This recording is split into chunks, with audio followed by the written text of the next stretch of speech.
Génesis capítulo 11, verso 32, dice que Taré murió en Harán, porque nunca más volvieron a Ur de los Caldeos, sino que murió en Harán a la edad de 205 años.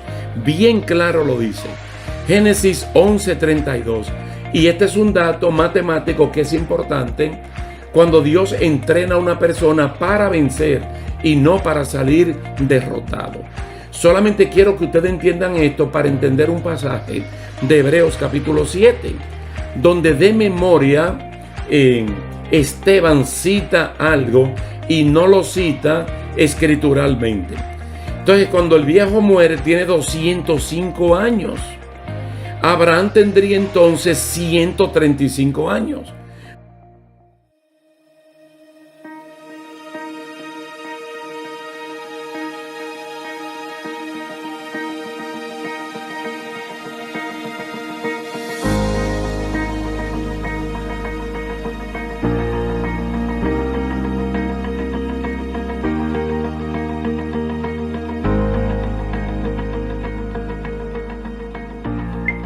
¿Qué tal, hermano? Dios le bendiga, Dios le guarde. Es un placer estar con ustedes en la continuación de esta serie de estudios bíblicos entrenados para vencer. Ya vimos el primer capítulo y en el día de hoy vamos a continuar con la segunda parte, siempre tratándose de Abraham, un hombre que fue llamado, fue entrenado para vencer y venció. En este segundo capítulo vamos a ver que el hombre de bendición adora. Aquí la palabra hombre pues tiene que ver con Abraham. Pudiéramos decir la persona de bendición adora.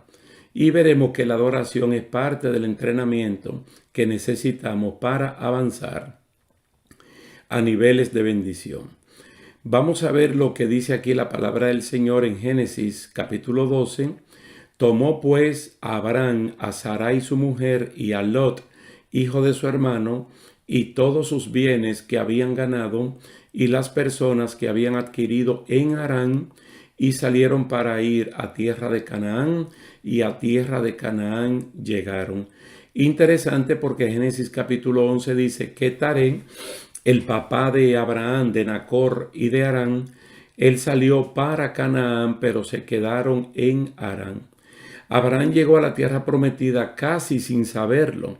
Dios tuvo que decirle que se detuviera, que ya había llegado, que esa era la tierra de la cual le había hablado mientras estaba tanto en Ur de los Caldeos como en Harán. El hombre de bendición procedió a hacer lo que toda persona agradecida debe hacer. Hizo un altar y adoró a Dios. Lo más probable es que haya adorado a Dios por cumplir sus promesas de moverlo a una tierra extraña sin haberle pasado absolutamente nada en el camino. A veces uno cree que el llamado de Dios desde Ur de los Caldeos a la tierra de Canaán se hizo en un día, y eso no fue así. Eso se tomó meses. Entonces él adora a Dios, no le pasó nada en el camino, también adoró a Dios como expresión de agradecimiento y probablemente adoró a Dios para prosperar trabajando en esas tierras. Allí no había templo, no había capilla, no había sinagoga, no había absolutamente nada, pero hizo un altar y adoró a Dios. Esto es para las personas que a veces buscan pretextos o excusas, dando a entender que hacer un altar y adorar a Dios es algo completamente personal y que muchas veces no tiene que ver nada con la colectividad. La persona que se deja guiar por el Espíritu Santo de Dios ofrece primero un sacrificio de acción de gracias, confiesa con sus labios el nombre del Señor, mire, mucho antes de obtener lo que de parte de Dios se le ha prometido. Pero que cuando también lo recibe, que ya lo tiene, que sabe que lo que tiene parte del cumplimiento de lo que Dios prometió, pues con mayor razón tiene que levantar un altar y adorar. ¿Qué es lo que tiene que hacer en la adoración? Un sacrificio de acción de gracias. Siempre hay una frontera de bendición donde podemos devolvernos o avanzar a una experiencia de mucho más aprecio. En este puntito solamente quiero recordar para los que conocen la historia en la vida de Jesucristo de 10 personas leprosas que Él los sanó a los 10 porque los 10 se lo suplicaron. Entonces de los 10 solamente volvió uno y dio las gracias. Tú ves que hay una frontera de bendición donde podemos avanzar o podemos irnos atrás. El que regresó a dar gracias no solamente consiguió la sanidad de su cuerpo, no solamente quedó libre de la pestilencia, de la lepra, sino que también encontró un mejor nivel de relación con Cristo y la salvación. El recipiente de la bendición de Dios no se sienta, sino que trabaja. No espera como los pajaritos que llegue la comida de forma automática, sino que intencionalmente ponen en acción la herramienta de la fe, creyendo que Dios prospera lo que hace. Es lo que está escrito en el Salmo número 1. Dice que el que medita en la ley de Dios de día y de noche prospera, porque todo lo que hace lo hace conforme a la voluntad de Dios. Deuteronomio capítulo 28 dice que el éxito está garantizado en todo lo que uno emprenda si uno oye la voz de Dios y practica sus mandamientos. Entonces siempre hay oportunidad y aquí vemos en esta persona de bendición que él no se detuvo, él no se estancó, sino que incluso en el capítulo anterior vimos que ya por 2 ocasiones este hombre había levantado un altar y había sacrificado para Dios. Ustedes saben que hay una inclinación natural en aquellos que confían en Dios que despeja toda sensación de derrota. Es decir, el que confía en Dios no será avergonzado. No habrá derrota, no habrá fracaso. Recuérdese que en toda una guerra hay batallas y hay batallas que Pablo dice en 2 Corintios capítulo 4 que la podemos perder, que incluso podemos caer, pero no quiere decir que nosotros estemos derrotados.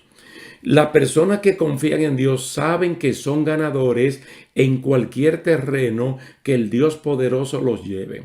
Desarrollan toda su potencialidad. Abraham tenía conocimiento de lo que había dejado atrás y él se estaba jugando su futuro con la fe puesta en Dios. Dios, que es el creador y dueño de todas las cosas, le prometió a Abraham una tierra donde él iba a estar mucho mejor que estando en Ur de los Caldeos. Le ofreció toda la tierra que sus ojos podían alcanzar a ver y le dio promesas firmes y estables de larguísimo alcance. Dios le prometió cosas a Abraham que en su memoria finita no podía alcanzar a contemplar, a menos que Dios mismo le diera una visión del cumplimiento de la promesa para que este hombre estuviera tranquilo, para que se gozara y también visualizara por la fe la grandeza en número de su descendencia, grandeza que ningún ser humano podía contar. Yo creo, hermano, que en el punto, aquí capítulo 12 de Génesis, donde está Abraham, un hombre que Dios le cambió el nombre, como vimos y como estaremos repitiendo un poquito más adelante, uno puede detenerse y pensar en lo que Dios nos ha prometido. Es tan, pero tan grande que si no fuera por el poquito de cosas que Dios nos revela en el libro de Apocalipsis, uno no tuviera ni la capacidad imaginativa de uno poder contemplar lo que Dios tiene para nosotros. Mire, tanta era la confianza mutua que se tenían Dios y Abraham que por varias ocasiones Dios se le presentó a Abraham como un amigo, como si le echara la mano o el brazo por encima de su hombro y lo invitara a que saliera de su tienda para observar lo hermoso de la noche estrellada. Dios invitaba a Abraham a contar las estrellas para que así tuviera una idea de cuántos serían sus descendientes en la tierra. Esto lo hace Dios cuando Abraham ya no se llama Abraham, pero literalmente no tenía ningún hijo. En el caso, por ejemplo, de Esdras, quien era una especie de historiador del pueblo judío por su condición de sacerdote, erudito y escriba, afirmó que Abraham fue el nombre que Dios le dio a Abraham. Por la fidelidad le dio un pacto que lo hacía dueño y señor de las tierras de Canaán. Eso es Esdras hablando en el libro de Nehemías, en el capítulo 9, versículos 7 y 8. Ustedes saben que hay un libro que se llama Esdras y hay un libro que se llama Nehemías. En el libro de Nehemías también hay una parte donde Esdras es protagonista. Y aquí en el capítulo 9 de Nehemías, él está diciendo cómo Dios, mire, esto es muchos años después de incluso de la muerte de Abraham, donde este historiador está diciendo cómo Dios le cambió el nombre, le cambió la naturaleza a Abraham, fruto de su conversión, de su creencia en Dios. Podemos observar que Esdras viene a la portada de la historia de Israel justo después del cautiverio babilónico, cuando ya había pasado el período de los jueces y el período de los reyes, y que según la genealogía de Mateo, capítulo 1, ya había pasado la generación de Abraham a David, o mejor dicho, las generaciones de Abraham a David, que son 14, y de David hasta la cautividad babilónica, que son 14. Todo esto está en Mateo 1, 17. Solo le estoy diciendo esto porque son datos que uno tiene que concatenar, encadenar, para darse cuenta cuándo es que aparece Esdras y qué dice en ese tiempo de Abraham. El concepto que él tenía del padre de la fe. Por eso es que queremos resaltar que muchos años después el testimonio de Abraham cobra más fuerza que antes, pues los cimientos del judaísmo moderno que echaron Esdras y Nehemías se inicia precisamente con el testimonio de Abraham como fundamento. Y luego lo veremos en el Nuevo Testamento y nos vamos a dar cuenta que aún nosotros los gentiles que creemos en Jesucristo también somos descendientes de Abraham sin necesariamente ser descendientes biológicos. Mire, hay una ocasión en la cual Dios manda a Abraham, como ya le mencioné, a que camine por la orilla del mar Mediterráneo, que es el mar que bordea la tierra de Canaán, la tierra de Israel, para que Abraham contara toda la arena del mar y así tener una idea de cuán grande iba a ser su descendencia. Ustedes saben que es imposible. La arena del mar es un número finito, pero es imposible que el ser humano lo cuente. No tiene manera de contarlo. Pero también hay otra ocasión en la cual Dios le dice que cuente las estrellas del firmamento, a ver si puede.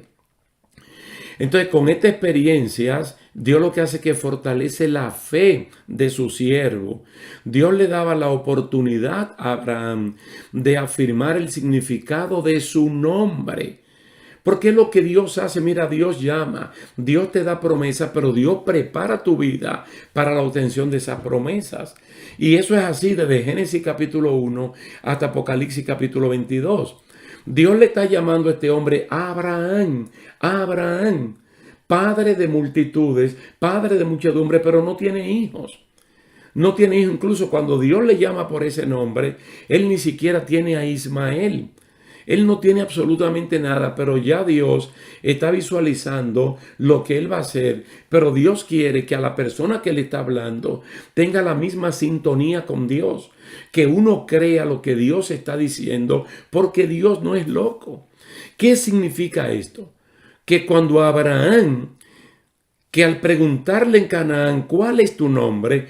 ¿Cómo tú te llamas? Él decía, mi nombre es padre de muchedumbre. Porque padre de muchedumbre en español, en hebreo suena Abraham. Él dice, mi nombre es Abraham. Y no tenía ningún hijo. Y la gente puede decir, sorprendida, ¿pero dónde están tus hijos? esta señora es tu esposa y los demás son siervos, son esclavos, sin tener ningún hijo. La gente se sorprendía por el nombre. ¿Y sabe cómo le llamaron? Y lo dijimos en el capítulo anterior, Abraham el hebreo. Ellos le agregaron el término hebreo. Fue producto de la imaginación de los cananeos, porque ellos entendieron que cuando Abraham le dijo de dónde venía, Abraham tuvo que cruzar el río Éufrates, tuvo que cruzarlo para llegar para este lado.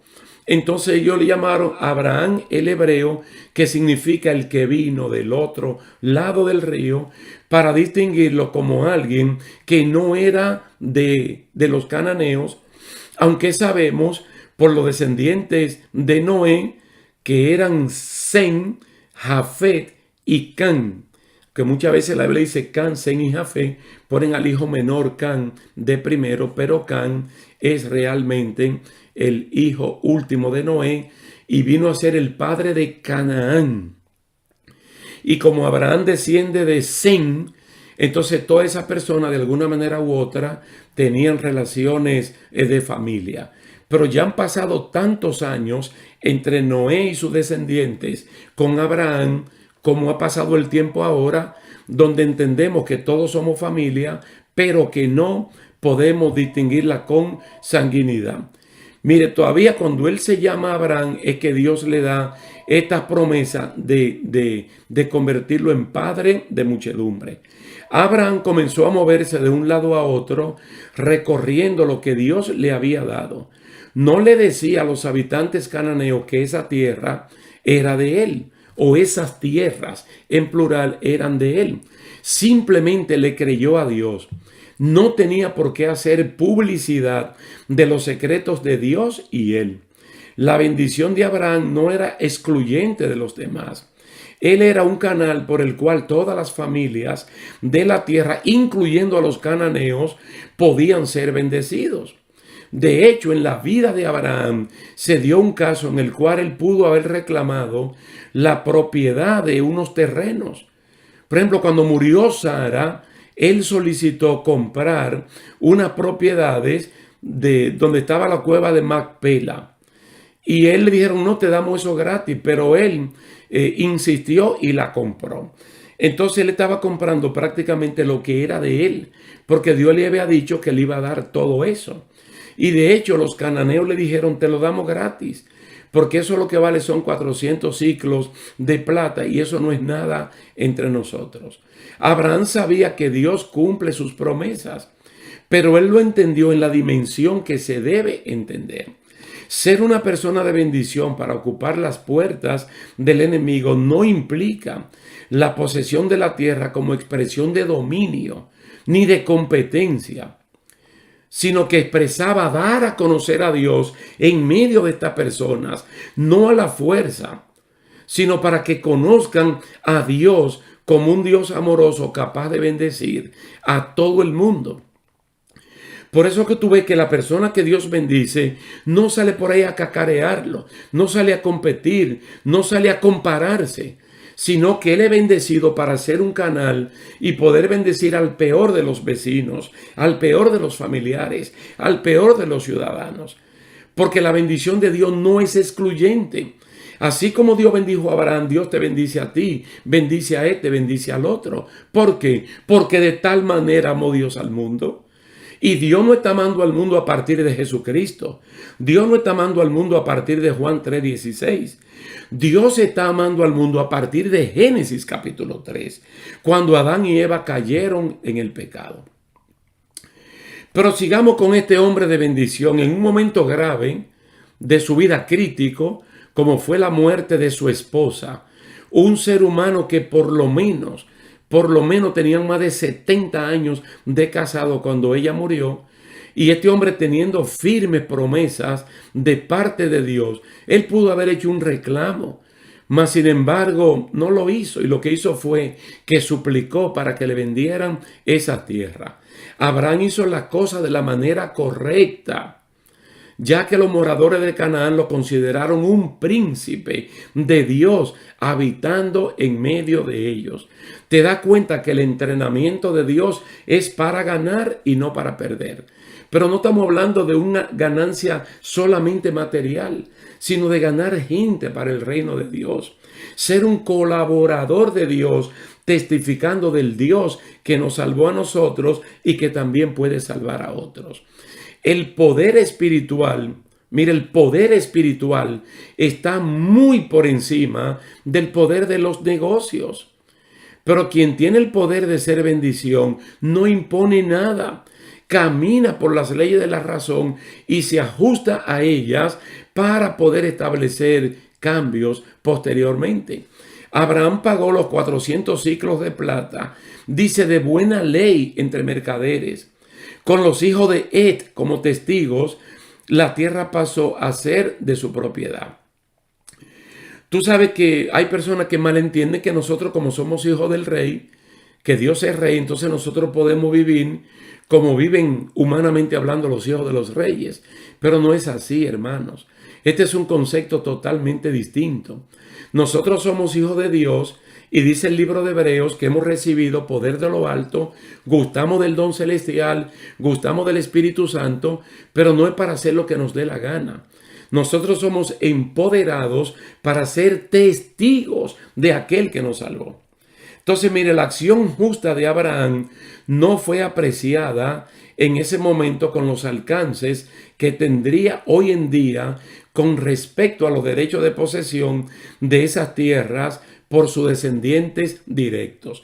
Por ejemplo, en tierra de Israel cohabitan palestinos y judíos. Entonces, los judíos o israelitas tienen doble derecho de estar en esa tierra. Uno porque Dios se la dio y otro porque también Abraham pagó el precio. Entonces, así como Abraham en aquel tiempo, Génesis 12, hasta que Abraham muere, él convive en paz con esa gente. En el día de hoy puede pasar lo mismo y en Israel pudieran convivir en paz tanto los palestinos como los judíos. Recordemos también que el lugar donde se construyó el templo de Jerusalén, en ese tiempo cuando David estaba gobernando, todavía eso se llamaba Jebús. Bueno, David lo conquistó y le cambió el nombre de Jebús a Jerusalén. Pero allí vivía un hombre que le llamaban Araúna el Jebuseo. Araúna el Jebuseo porque él no era judío. Entonces le seguían llamando el Jebuseo porque anteriormente el lugar era Jebús. Entonces él le estaba regalando tierra a David para que David construyera el templo de Jerusalén allí. Pero David dijo que no, que cualquier cosa que él ofreciera a Dios tenía que costarle un sacrificio, que él no iba a dar nada de gratis. Entonces le preguntó a este hombre que cuánto costaba y él pagó el precio. Ahora, ¿qué hay en ese lugar? Está la mezquita de Omar, el tercer lugar de importancia para el mundo musulmán. Mas, sin embargo, ese lugar es de los judíos porque Dios se lo dio y es de los judíos porque David lo compró, porque anteriormente lo compró Abraham. Entonces hay documentos legales que es la palabra de Dios, el Antiguo Testamento, que es un documento, vamos a decir, puramente judío, donde ellos lo pueden presentar como un documento legal que esas tierras le pertenecen a ellos. Pero bueno, volviendo a Abraham, vemos a un hombre que de verdad le cree a Dios. Ya a partir de este capítulo 12 de Génesis, han pasado 24 años desde que Abraham salió de Harán para ir a Canaán, porque él llegó a Canaán a los 75 años y él se circuncida a los 99. Ahí hay 24 años y él va a tener su hijo legítimo con Sara, su esposa, a los 100. Quiere decir que han pasado 24 años desde que Abraham salió de Harán para ir a Canaán con la promesa triple de parte de Dios y no tiene todavía al hijo que por varias ocasiones Dios le ha dicho que lo iba a tener. Dios le dijo, no te va a heredar ningún esclavo tuyo. No te va a heredar Eliezer el Damaseno, sino un hijo tuyo salido de tus lomos. a la edad de 99 años, cuando él se consideraba prácticamente improductivo y casi muerto por la edad, Dios le habló de la descendencia.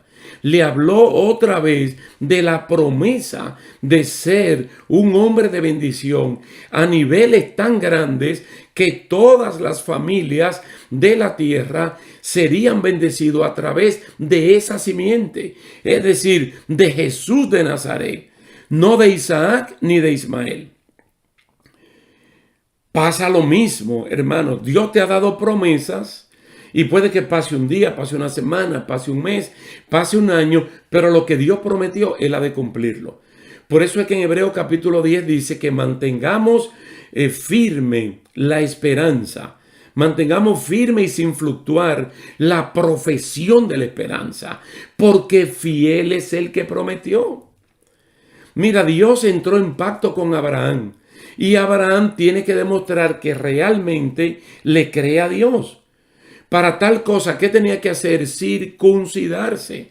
Él, su hijo Ismael, que ya tenía 13 años de edad, y todo varón de su casa. Al mismo tiempo, debía enseñar por generaciones que esta era la señal del pacto entre Dios y la persona a la cual Dios estaba llamando. La circuncisión. Entonces uno puede ver, por ejemplo, que hay un paralelismo. Hay un parecido entre la bendición y la obediencia que Dios nos ofrece. Es decir, Él te ofrece una bendición y Él espera de parte tuya un acto de obediencia. En el momento que yo le estoy hablando, hay una bendición grande de parte de Dios cuando se predica el Evangelio. Ahora, ¿qué tiene que hacer la persona que lo escucha? ¿Qué tiene que hacer la persona que lo escucha? Según Romanos capítulo 1. La fe viene por el oír la palabra.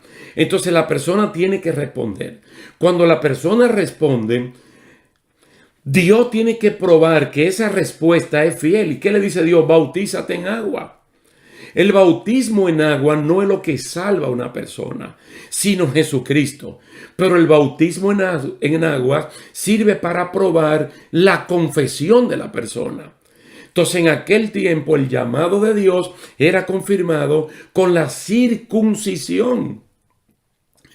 Con la circuncisión. Y cuando uno ve etapa de entrenamiento en la vida de Abraham, nos damos cuenta que, por ejemplo, no sabemos qué edad él tenía en Ur de los Caldeos, no sabemos qué edad tenía en Harán, pero sí sabemos por Génesis 12 que cuando él llega a Canaán, él tiene 75 años de edad. Y sabemos por la misma historia bíblica que su esposa tenía 65 años.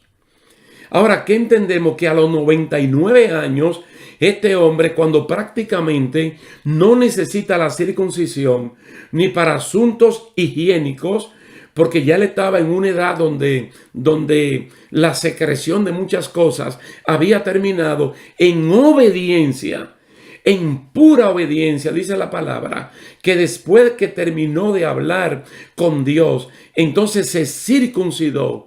Inmediatamente se activó el cumplimiento de la promesa de Dios. ¿Y qué pasó? Que Sara, Dios activó toda su capacidad creativa, gestora de vida, y volvió lo que ella anhelaba, y tener placer con su esposo, y quedó embarazada. Entonces de ese embarazo nació ¿quién? Isaac.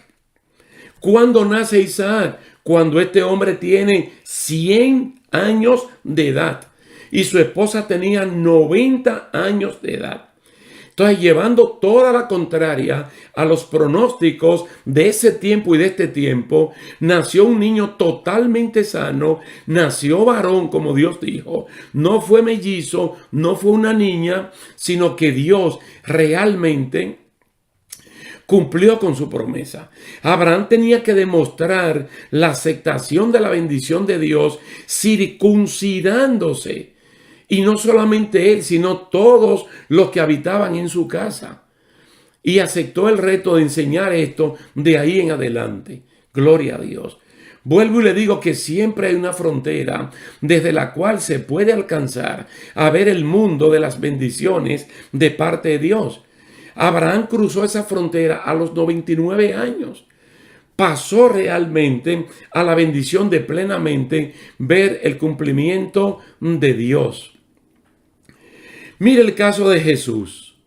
Jesús, como la simiente prometida a Eva, como la simiente prometida confirmado a Abraham y a Sara, cuando vino 40 generaciones después de Abraham, bastante lejos en tiempo humano como para que cualquiera se desespere. Incluso el mismo Abraham, cuando Dios le habla de simiente, él piensa que le están hablando de Isaac.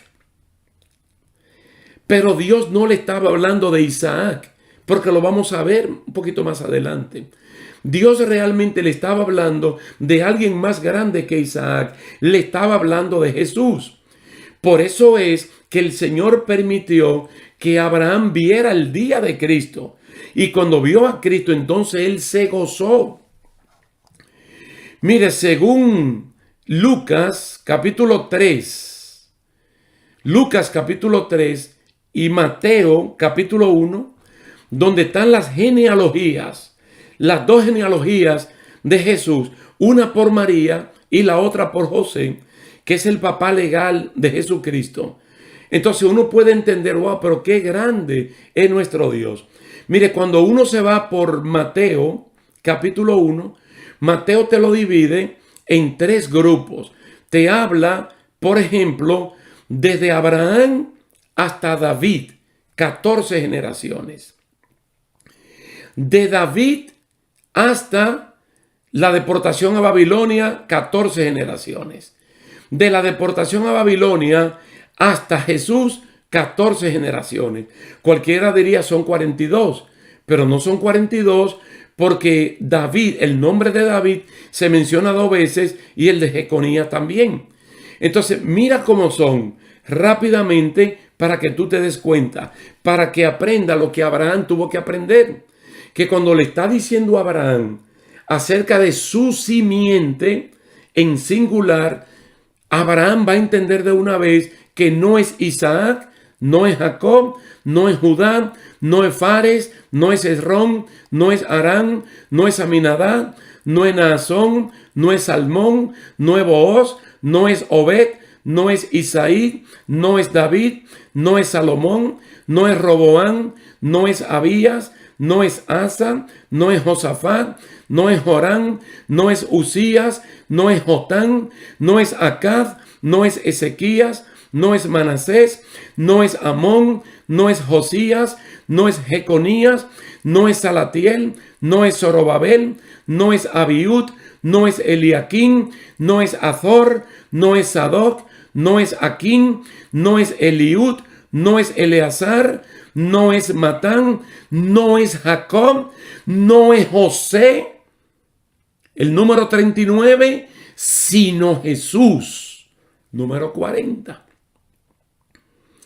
Entonces, según Gálatas capítulo 3, verso 16, ahora bien, a Abraham fueron hechas las promesas y a su simiente.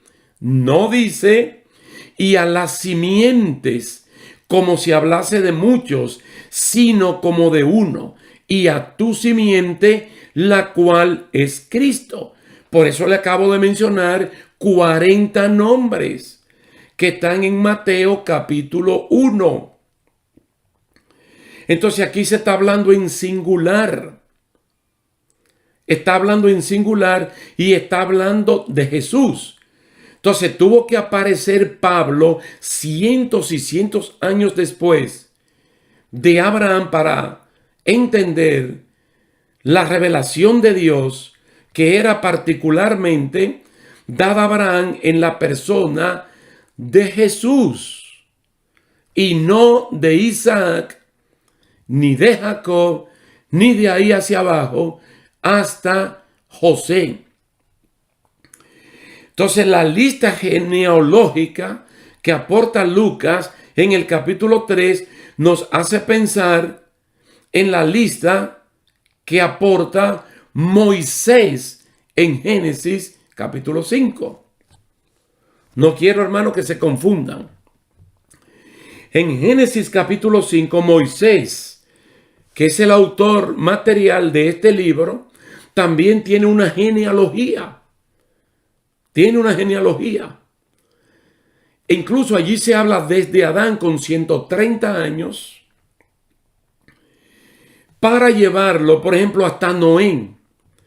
Y nos habla de personas, por ejemplo, habla de 5 o 6 personas que vivieron más de 900 años.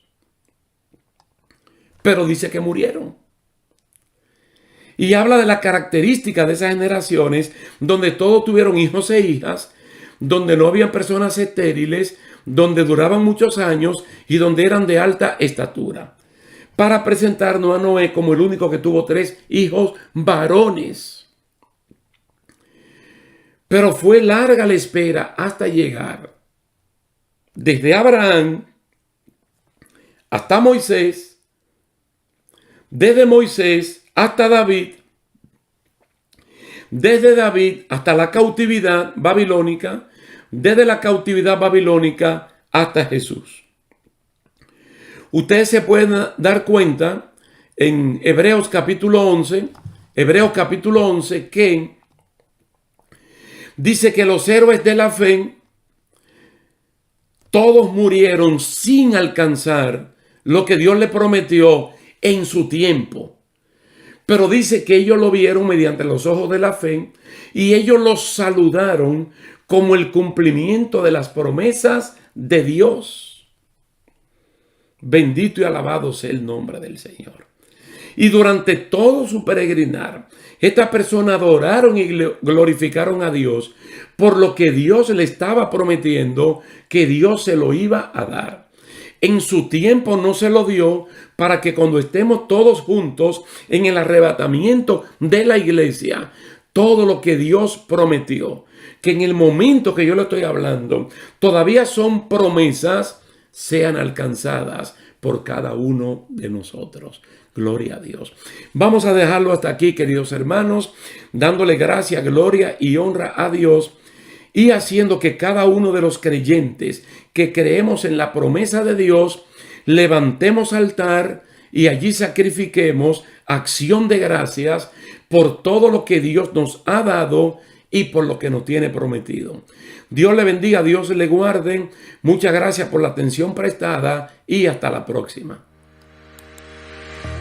Si los cananeos pueden ver en Abraham a un príncipe de Dios por el cual ellos son bendecidos, si pueden ver a un Melquisedec por el cual han recibido paz y justicia, quiere decir que el que no conoce a Dios lo puede hacer a través de aquellos que con su testimonio y ejemplo demuestran tener valores del reino de Dios. Es así como el Salmo 67, que es considerado por algunos como el Padre Nuestro del Antiguo Testamento, como la oración modelo del Antiguo Testamento, resalta varios aspectos de la bendición. Y uno de ellos es que la recibimos para exaltar a Dios y no al receptor. Esto impide que uno mismo sea adorado o vanagloriado por haber recibido de Dios un favor.